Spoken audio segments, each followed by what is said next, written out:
Classic rock.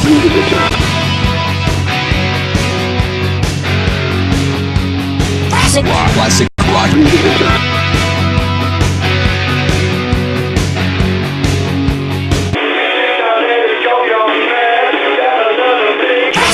Classic rock. You could not fake being on stage, the energy, because you come out and Rob does the breaking the what, and immediately the crowd and the band like become one. Yeah, well, that's always been one of the greatest moments, really. In every Priest gig is, as you say, when Rob does that, and you know that the crowd really, they really take to it, because I guess I don't think there's any one person on that stage or in the crowd that's never actually sort of broken the law or a law at some point. That's true. Now there was a video to that. You guys were ahead of the curve. I mean, I think it was, if anything, the first conceptual kind of rock, metal, whatever type of video, or if not one of the very, very first. I can't think of one before it, to be honest. At least that's what we were told. Most artists I talk to, they don't enjoy videos. Was that one different? You guys actually seem to be kind of having fun in that thing. Well, yeah, because, I mean, we were kind of, we were, dare I say, young and enthusiastic and just, thrilled to be able to be on camera and to know that other people were going to be seeing that, on telly and stuff. And as I said before, I wasn't kidding. It can be one of the hardest days' work you'll ever do in your life, is because when you've got all the machinery and the staff there, the job has to get done. And many times it's run right up until, all through the night into the next day, just to get it finished. Wow. Now, there's one thing in there that didn't translate over to us kids. I was probably 15 when that came out. Did fans really play cardboard guitars at Britain at concerts and stuff? No, what used to happen is, like, the fans used to take cardboard guitars to gigs with them. They would actually convince themselves that they were actually playing, I guess, along to the band, so that used to happen a lot. That's hilarious, man. Did anybody do a good KK Flying V? I mean, did you see any impressive ones out there? Yeah, absolutely. If you look at a video for Living After Midnight, we actually, I think, were playing a gig before, and these fans were, I think the story goes, playing these guitars, cardboard guitars at the gig. So we asked them if they'd like to be in a video, so got them to take part in that video. So, yeah, fans out there can check that out if they haven't already.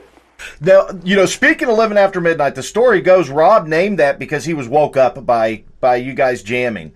Is that legend or truth? I think, I can't remember exactly what happened, but I think Glenn might have been thought, wow, this is a good idea. I'll crank a 100-watt amp up and start banging out some riffs, I must have joined in, and Rob must have come down and complained about the noise or whatever, but eventually, everybody got pretty excited about what was happening, so we just jammed out, and that's how sometimes, people often ask us, how do you write songs, and sometimes it's more luck than judgment. But hopefully there's a bit of talent in there as well, Jeb, just a little bit. Now, on You Don't Have to Be Old to Be Wise, I'm going to say that this riff you guys came up with, that, especially in the opening, ended up being a very influential guitar sound and style for metal bands to come, because that's another song that has been forgotten too long in the Priest catalog. That's a classic, man. And to bring that back out live, it showed it. But when you guys work out these things, whether it's the double leads or the different, who phrases what during the rhythms, on something like You Have to Be Able to Be Wise, how much is that work and how much is it you two just being on the same wavelength?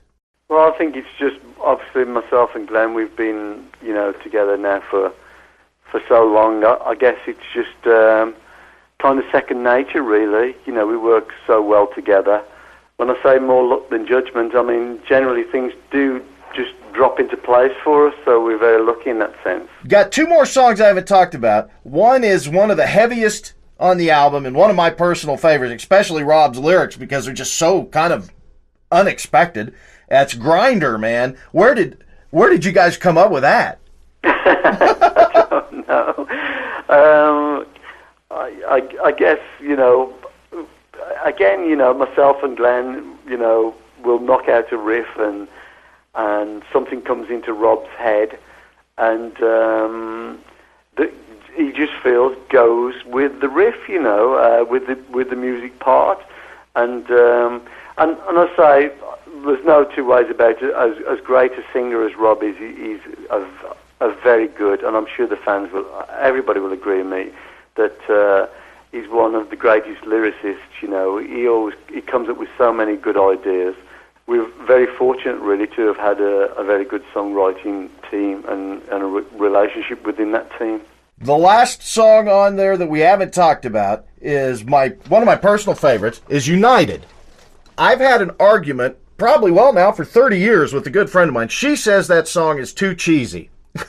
I say that song is like the ultimate metal anthem of, metalheads uniting and sticking together. I'm going to agree with you because because probably I would, but that's what it's all about.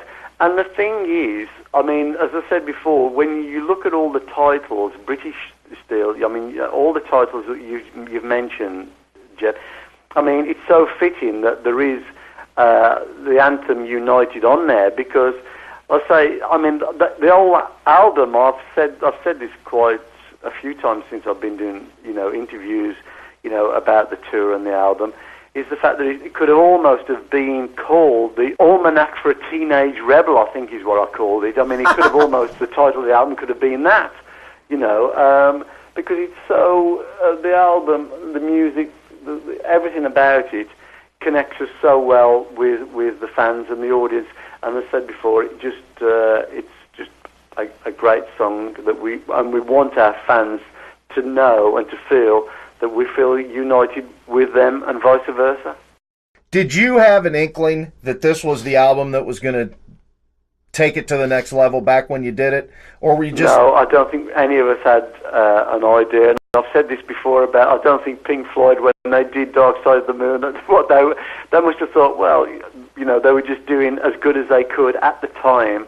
I don't think you ever really know until you open the shop door as to, or put things out there for people to give you their opinion about. You don't really know. You think you know sometimes, but often you get it wrong, so it's probably best not to think about it at all. As I said, just go in there and do what you want to do and do it as good as you can. Do you ever secretly kind of go, maybe after it's done, and just kind of think, you know what? That was fucking good, man. Yeah, I said maybe we just got lucky with it, or and a band will go into a studio, like we did with British Steel, and just everything felt good. Even the weather was good. Everything was good. And that was it. That was a great time capsule right there, and it led to even more. My God, we're still talking about it today, 30 years later. Yeah, and. Like I say, I just don't know where the years have gone. It's just, but who knows? One day maybe we'll make, British Steel 2. We'll have to see. But I'm telling you, man, the Nostradamus was a huge undertaking. It was an incredible concept album. The Angel of Retribution. I hope that thing. Last I heard, it was creeping toward gold. It deserves to be double platinum, in my opinion. You guys are one of the few bands that has been able to not only put on the great concerts, everybody's on the road, but you guys are still able to write the songs. So I do have to hit you up before we end our conversation with, are there some songs coming? Is there going to be a new Priest album in the next year or two? Well, like I say, I've got to be honest. We've toured extensively last year and the year before, and, taking a breather, and looking forward to 2011, getting out there on tour. But, I won't say that we're not sort of dabbling away in our own little studios, to see what might be in the pipeline. But I think for the most part, we're really looking forward to getting back out there on tour, because rather than lock ourselves away for another couple of years, in a studio. Now, I, being a fan, that I know the next anniversary coming up is for Screaming for Vengeance.